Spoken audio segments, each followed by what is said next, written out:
السلام علیکم۔ ہم نے پہلے حصے میں پڑھا تھا کہ قائد اعظم اور سول ملٹری بیوروکریٹس۔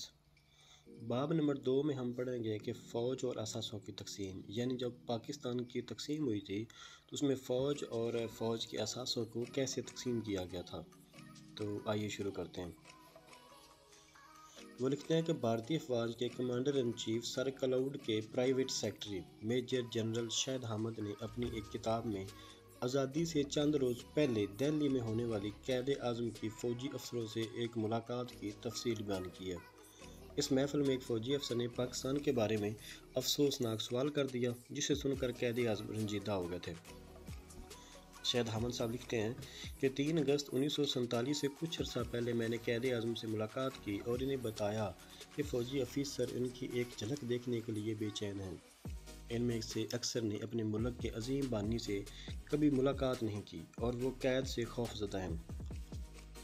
انہوں نے میری تجویز پر ذرا سوچا اور کہا، آپ کا کیا مشورہ ہے؟ میں نے کہا کہ وہ کسی شام میرے گھر آنا پسند کریں تو میں ایک تقریب کا اہتمام کر سکتا ہوں۔ میری حیرانگی کی انتہا نہ رہی کہ انہوں نے میری تجویز سے اتفاق کر لیا اور تاریخ بھی دے دی، لیکن کہا کہ انہوں نے ایک مسلم لیگ کی ایکشن کمیٹی کے اجلاس میں شریک ہونا ہے، لہٰذا ممکن ہے انہیں کچھ دیر ہو جائے۔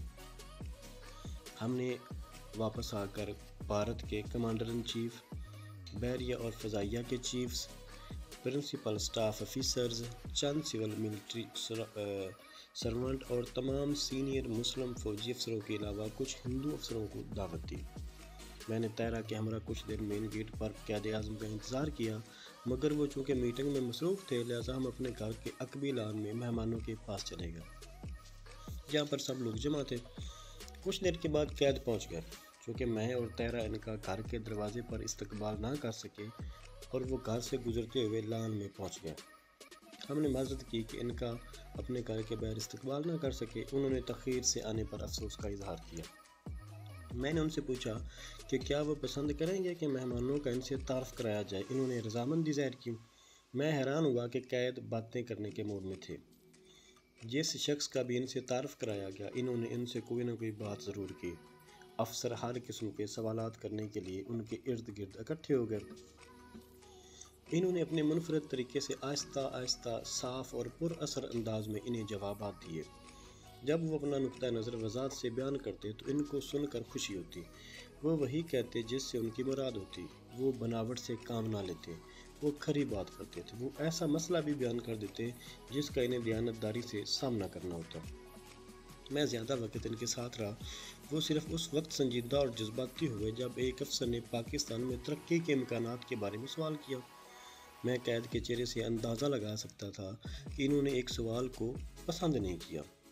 انہوں نے جواب دینے سے پہلے اپنے مخصوص انداز میں اسے جو کہ سوال کر رہا تھا اس کو سر سے پاؤں تک دیکھا اور کہا، آپ مسلمان یا تو آسمانوں سے باتیں کرتے ہو یا تو دھڑام سے نیچے گر پڑتے ہو۔ آپ متوازن راستہ اختیار نہیں کر سکتے۔ تمام ترقیاں اپنے وقت پر ہوں گی اور پاگل پن سے، جلد بازی سے نہیں کی جائیں گی۔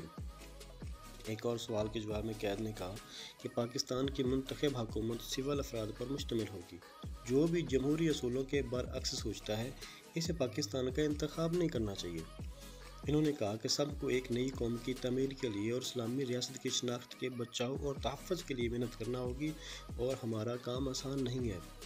انہوں نے بھارت کی مسلم اقلیت کی بڑی تعریف کی، خاص طور پر یو پی کے لوگوں کی، جس نے ان کے بقول طریق پاکستان کے دوران ہر اول دستے کا کام کیا اور ایسی قیادت فراہم کی جس نے پاکستان کے قیام کے لیے اہم کردار ادا کیا۔ انہوں نے سر سید احمد خان کو بہت زیادہ خراج تحسین پیش کیا، جو ان کے قول میں 2 قومی نظریے کے بانی تھے۔ قیام پاکستان سے چند روز قبل قائد اعظم کی مسلمان فوجی افسروں سے ملاقات کا احوال سیاسی اور عسکری مورخین کی نظر سے نہیں گزرا۔ میجر جنرل شاہد حامد 1947-46 میں برٹش انڈین آرمی کے چیف کے ساتھ پرائیویٹ سیکرٹری کی حیثیت سے فرائض ادا کرتے رہے۔ انہوں نے بھارت اور پاکستان کی تقسیم کو بڑے قریب سے دیکھا اور تمام واقعات کو اپنی پرسنل ڈائری میں ریکارڈ کیا اور 1990 کی دہائی میں اسے شائع کرایا۔ قائد اعظم کی مسلمان فوجی افسروں سے ملاقات کا احوال بڑا ہی مستند حوالہ ہے، کیونکہ اس ملاقات کا اہتمام اس واقعہ کے راوی میجر جنرل شاہد حامد نے اپنے گھر پر کیا تھا۔ اس سے ملاقات کے دوران ایک فوجی افسر کی پروموشن کے بارے میں کیے گئے سوال سے یہ حقیقت واضح ہو جاتی ہے کہ متحدہ بھارت کے مسلمان فوجی آفیسر کنور کو پاکستان کی آزادی کی خوشی کم تھی اور اپنی پروموشن کی فکر زیادہ تھی۔ آج فوج کے آفیسر کنور قائد اعظم کے پاکستان کی مختار کل بنی بیٹھی ہے۔ قائد اعظم کو اندازہ تھا کہ متحدہ بھارت میں خدمات انجام دینے والے سول اور فوجی بیوروکریٹس پاکستان کو منجگیر بنانے کی کوشش کریں گے، لہٰذا انہوں نے واضح کر دیا کہ پاکستان میں منتخب سویلین کی حکومت ہوگی اور جو کوئی جمہوری اصولوں کے برعکس سوچتا ہے وہ پاکستان منتقل ہونے کا خیال دل سے نکال دے۔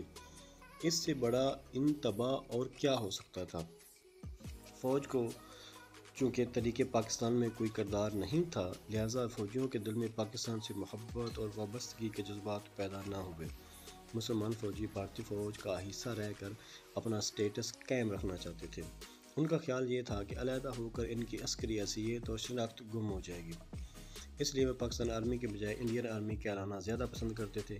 البتہ یہ سوچ آفیسر کنور کی تھی اور فوجی جوان اس سوچ کے حامل نہ تھے۔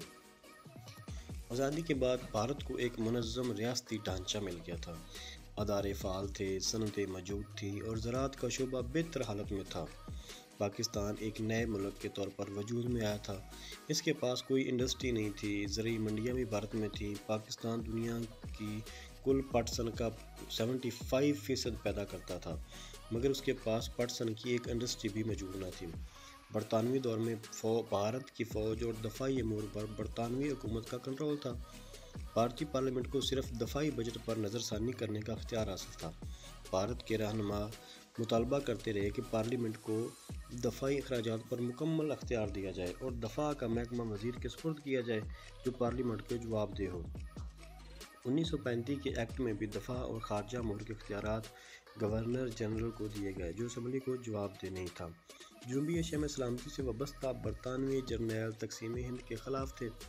قوی امکان تھا کہ تقسیم کی صورت میں دونوں ریاستیں فوجی کنفیڈریشن میں رہیں گی اور ان کا دفاعی نظام مشترکہ ہوگا۔ معروف کانگریسی اور قوم پرست مسلمان رہنما ڈاکٹر شوکت اللہ انصاری نے ایک کتاب جس کا نام پاکستان تھا، وہ کتاب تحریر کی جس میں پاکستان کے دفاع کے بارے میں شکوک و شبہات کا ذکر کرتے ہوئے لکھا کہ پاکستان اپنا دفاع کرنے کے قابل نہیں ہوگا، اس کے پاس وسائل نہیں ہوں گے۔ ایک جانب اسے ایران اور جاپان سے خطرہ ہوگا، دوسری جانب اسے افغانستان اور روس سے دفاع کرنا پڑے گا، جبکہ بھارت کے ساتھ طویل سرحد پر بھی فوج تعینات کرنی پڑے گی۔ پاکستان دفاعی لحاظ سے مصر اور برما کی طرح کا ایک کمزور ملک ہوگا۔ کانگریس کے سابق صدر مولانا ابوالکلام آزاد نے آخری کوشش کی کہ انڈین آرمی کو متحد رکھا جائے، مگر ان کی کوششیں باور نہ آئیں۔ قائد اعظم نے دھمکی دی اگر پاکستان کو اپنی فوج کا کنٹرول نہ دیا گیا تو وہ 14 اگست کو اقتدار قبول نہیں کریں گے۔ 15 اگست 1947 کو مشترکہ ڈیفنس کونسل قائم کی گئی۔ گورنر جنرل انڈیا اس کے چیئرمین تھے۔ انڈین آرمی کے کمانڈر ان چیف کو پاکستان اور بھارت کی افواج کا سپریم کمانڈر نامزد کیا گیا۔ پاکستان اور بھارت کے وزیر دفاع کونسل کے رکن تھے۔ 9 جون 1947 کو قائد اعظم نے نئی دہلی میں آل انڈیا مسلم لیگ کی کونسل کے اجلاس سے خطاب کرتے ہوئے کہا، میں نے اپنا کام مکمل کر لیا ہے۔ جب فیلڈ مارشل آرمی کو فتح سے ہمکنار کرتا ہے تو اس کے بعد سول اتھارٹی کنٹرول سنبھال لیتی ہے۔ قائد اعظم کے ان ریمارک سے ظاہر ہوتا تھا کہ وہ کسی منصب کے خواہش مند نہیں تھے اور حکومت پر سویلین کنٹرول کے حامی تھے۔ قائد اعظم کے ان ریمارکس کو ڈان نے اپنے اداریے 18 اگست 1947 میں رپورٹ کیا۔ قیام پاکستان کے بعد قائد اعظم نے لارڈ ماؤنٹ بیٹن کو بھارت اور پاکستان کا مشترکہ گورنر جنرل تسلیم کرنے سے انکار کر دیا۔ ماؤنٹ بیٹن نے برطانوی حکومت کو یقین دلا رکھا تھا کہ جناح ان کے گورنر جنرل بننے پر اعتراض نہیں کریں گے۔ قائد اعظم کے انکار سے ماؤنٹ بیٹن کے دل میں پاکستان کے بارے میں تعصب کے جذبات پیدا ہوئے۔ کشمیر، اثاثوں کی تقسیم، باؤنڈری کمیشن اور ریاستوں کا الحاق ایسے اہم اور سنجیدہ مسائل تھے جنہیں لارڈ ماؤنٹ بیٹن نے حل کرنا تھا۔ وہ پہلے ہی ہندو نواز تھا، اس کا جھکاؤ بھارت کی جانب ہو گیا۔ تحریک پاکستان کے ایک رہنما سردار شوکت حیات کے مطابق لیاقت علی خان اور ان کے رفقا کو لیاقت علی خان اور ان کے رفقا کو جب علم ہوا کہ لارڈ ماؤنٹ بیٹن 6 ماہ کے لیے بھارت اور پاکستان کے مشترکہ گورنر جنرل بننا چاہتے ہیں تو ان کو خوف لاحق ہوا کہ اس صورت میں قائد اعظم پاکستان کے وزیر اعظم بن جائیں گے، تو انہوں نے ماؤنٹ بیٹن کے خلاف مہم شروع کر دی اور ہزاروں کی تعداد میں ٹیلی گرام قائد اعظم کو بھجوائے، جس سے قائد متاثر ہو گئے۔ قائد اعظم نے سردار شوکت حیات کے ساتھ ایک ملاقات میں ان ٹیلی گراموں کا ذکر بھی کیا۔ عائشہ جلال مشترکہ گورنر جنرل کے مسئلے پر لکھتی ہیں کہ 2 جولائی 1947 کو جناح نے ماؤنٹ بیٹن کو باضابطہ طور پر بتا دیا کہ وہ پاکستان کے پہلے گورنر جنرل بننا چاہتے ہیں۔ بلا شبہ ماؤنٹ بیٹن سخت ناراض ہوا۔ اس فیصلے تقسیم کا مسئلہ پیچیدہ ہو گیا اور ماؤنٹ بیٹن کی منصوبہ بندی متاثر ہوئی، اور خاص طور پر بھارتی فوج کی تقسیم جیسا ناپسندیدہ کام بھی متاثر ہوا۔ دونوں ریاستوں کی خواہش تھی کہ 15 اگست تک دونوں تقسیم شدہ افواج کے الگ الگ آرمی چیف نامزد کر دیے جائیں۔ چونکہ فوج کی تقسیم کا کام 31 مارچ 1948 سے پہلے مکمل ہونے کی توقع نہ تھی، اس لیے برطانوی کمانڈر ان چیف کے لیے دونوں افواج کا انچارج رہنا ضروری تھا، اور مناسب یہی تھا کہ وہ دونوں ریاستوں کے مشترکہ گورنر جنرل سے احکامات لیں۔ میجر جنرل شاہد احمد کے مطابق اگر ماؤنٹ بیٹن کو مشترکہ گورنر تسلیم کر لیا جاتا تو وہ دہلی میں اپنا دفتر قائم کرتے اور ہندو انہیں ڈکٹیٹ کرتے۔ پاکستان کے عوام پر منفی اثرات مرتب ہوتے اور وہ محسوس کرتے کہ آزادی کے بعد بھی ایک انگریز ان کے مقتدر کا فیصلہ کر رہا ہے۔ اس طرح قائد اعظم کی لیڈرشپ پر بھی عوام کا اعتماد مجروح ہوتا۔ ٹائم میگزین نے 13 ستمبر 1948 کی اشاعت میں تحریر کیا کہ کوئی جانشین گورنر جنرل ان کی جگہ پر نہیں کر سکتا۔ بائے بائے قوم کی حیثیت سے ان کا استحقاق آئین میں درج حدود سے کہیں زیادہ عوامی پسندیدگی کا حامل تھا۔ دستور ساز اسمبلی نے قائد اعظم کو اسمبلی کا صدر منتخب کر لیا۔ قائد اعظم حالات کی نزاکت اور اساس نوعیت کے مسائل کے پیش نظر تمام اندرونی بیرونی معاملات اور تقسیم کے امور اپنی اتھارٹی میں رکھنا چاہتے تھے۔ اگر وہ وزیر اعظم بن جاتے تو انہیں آئین اور قوانین کے مطابق گورنر جنرل سے احکامات لینے پڑتے۔ پاکستان کے مقابلے میں بھارت ایک بڑا ملک اور بڑی منڈی ہے، لہذا قدرتی طور پر برطانیہ کا جھکاؤ بھارت کی جانب تھا۔ قائد اعظم کے گورنر جنرل بننے سے فوج اور اثاثوں کی تقسیم اور ریاستوں کے الحاق میں دشواریاں پیش آئیں۔ بعض مورخین کا خیال ہے کہ اگر لارڈ ماؤنٹ بیٹن مشترکہ گورنر جنرل بن جاتے تو پاکستان کی مشکلات پھر بھی کم نہ ہوتی۔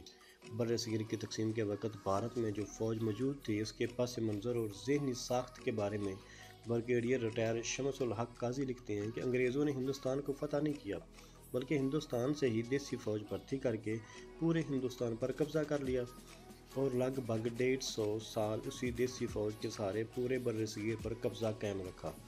انگریزوں کی افواج میں بعد میں بھی گورا سپاہیوں کی تعداد کبھی 1/3 سے زیادہ نہیں ہوئی۔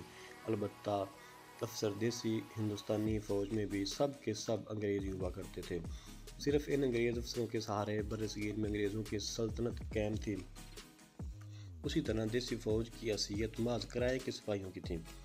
30 جولائی 1947 کو افواج کی تقسیم کے لیے قائم کونسل کا اجلاس ہوا، جس میں قائد اعظم شریک ہوئے۔ کونسل کے فیصلوں کے مطابق طے پایا کہ تا وقتیہ ہندوستانی افواج 2 حصوں میں تقسیم نہ ہو جائیں اور دونوں حکومتیں اپنی اپنی فوج کو تنخواہ ادا کرنے کے قابل نہ ہو جائیں۔ یہ افواج ایک واحد انتظامی یونٹ کے طور پر کام کریں۔ افواج کی تقسیم مکمل ہونے تک فیلڈ مارشل سر کلاؤڈ سپریم کمانڈر کے طور پر کام کریں گے۔ انڈین یونین اور پاکستان کے کمانڈر ان چیف فوری طور پر نامزد کیے جائیں گے۔ موجودہ افواج مذہب کی بنیاد پر تقسیم ہوگی۔ فوج کے ایسے یونٹ جن میں مسلمانوں کی اکثریت ہو اور وہ پاکستان سے باہر مقیم ہوں انہیں جلد پاکستان بھیج دیا جائے گا۔ اسی طرح جن یونٹ میں غیر مسلموں کی اکثریت ہو اور وہ پاکستان کے علاقے میں مقیم ہوں انہیں انڈین یونین کی حدود میں منتقل کر دیا جائے گا۔ بھارت اور پاکستان کے فوجی اثاثوں کا تناسب 64.36 تھا، جو کم و بیش ہندوؤں اور مسلمانوں کے تناسب کے برابر تھا۔ ہندوستان کی کل 4 لاکھ فوج تھی، جو ملی جلی تھی اور مختلف مذاہب سے تعلق رکھتی تھی۔ 1946-1947 میں فوج کے افیسر کور میں 80% افسر ہندوستانی تھے۔ مسلمانوں کا کوئی ایک الگ فوجی یونٹ نہ تھا۔ عسکری ادارے اور فوجی ساز و سامان کے ذخیرے بھارتی علاقے میں تھے۔ پاکستان کو 4 لاکھ فوج میں سے 1.5 لاکھ فوج ملی، جو تقریباً 33% بنتی ہے۔ پاکستان کے پاس بحریہ اور فضائیہ کی کمی تھی۔ کراچی اور چٹاگانگ میں اہم بحری تنصیبات تھیں اور کوئٹہ میں ایک سٹاف کالج تھا۔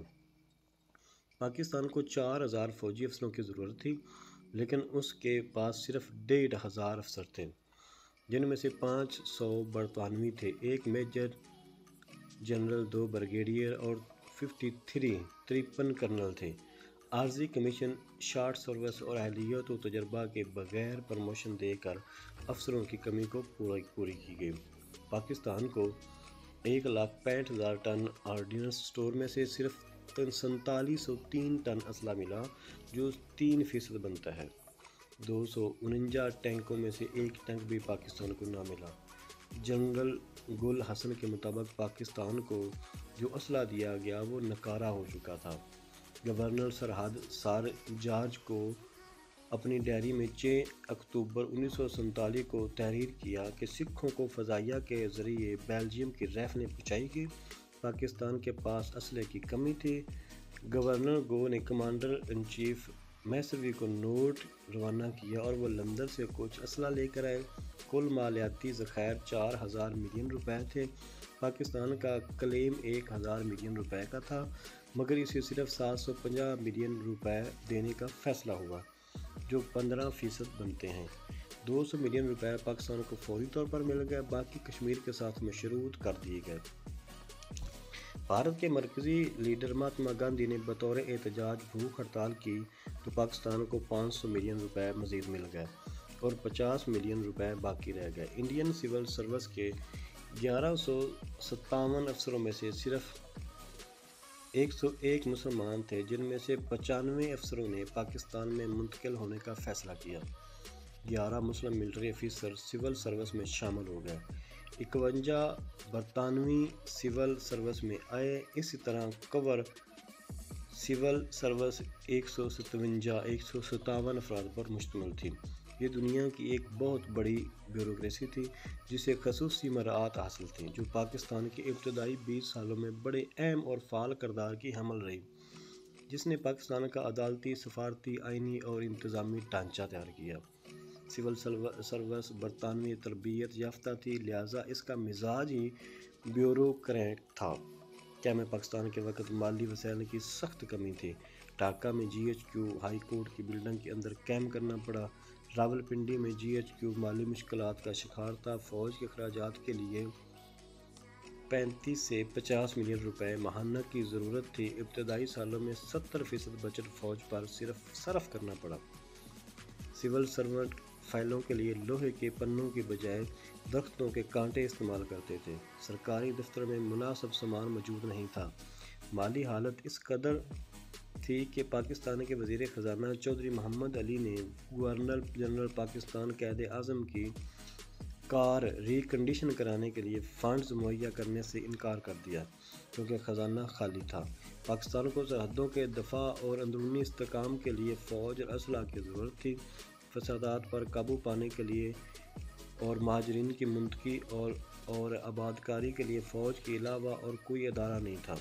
بھارت نے کشمیر کے اندر اپنی فوجیں داخل کر دی تھیں اور کشمیر میں پاک بھارت جنگ نے فوج کے ادارے کو پاکستان کی پہلی ترجیح بنا دیا تھا۔ بھارت کی فوج نے آزادی کی تحریک میں حصہ نہیں لیا تھا۔ انگریز نے فوج کو سیاست سے الگ رکھا تاکہ اس کے پیشہ ورانہ صلاحیت متاثر نہ ہو۔ ناردرن کمانڈ KGOC سر فرینک نے پاکستان کے پہلے کمانڈر ان چیف نامزد ہوئے۔ دوسرے کمانڈر ان چیف بھی برطانوی جنرل گریسی تھے، جنہوں نے کشمیر میں فوجیں بھیجنے کے لیے گورنر جنرل پاکستان قائد اعظم کے احکامات کو تسلیم کرنے سے انکار کر دیا تھا۔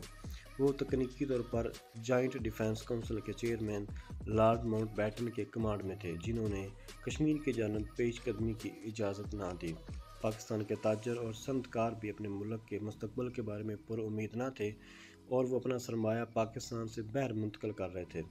ان کو شاید یہ خوف تھا کہ نئی ریاست مالی دشواریوں کی بنا پر ان کا سرمایہ بحق سرکار ضبط کر لے۔ عائشہ جلال اس صورت میں لکھتی ہیں کہ کراچی کے تجارتی حلقوں میں افواہ گرم تھی کہ سندھ کے وزیر اعلیٰ غلام حسین ہدایت اللہ نے، جنہیں صوبے کا گورنر نامزد کیا گیا تھا، بھاری سرمایہ کاری دہلی کے گمنام بینکوں میں منتقل کی ہے۔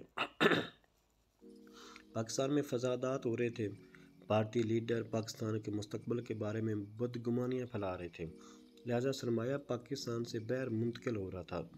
کراچی میں امریکی قونصل جنرل کے مطابق جولائی 1947 میں پنجاب سے 3 ارب روپے اور سندھ سے 200 سے 300 ملین روپے پاکستان سے باہر منتقل ہوئے۔ سید نور احمد لکھتے ہیں کہ مملکت پاکستان کی مشینری میں ایک اور بہت بڑا خلا تھا۔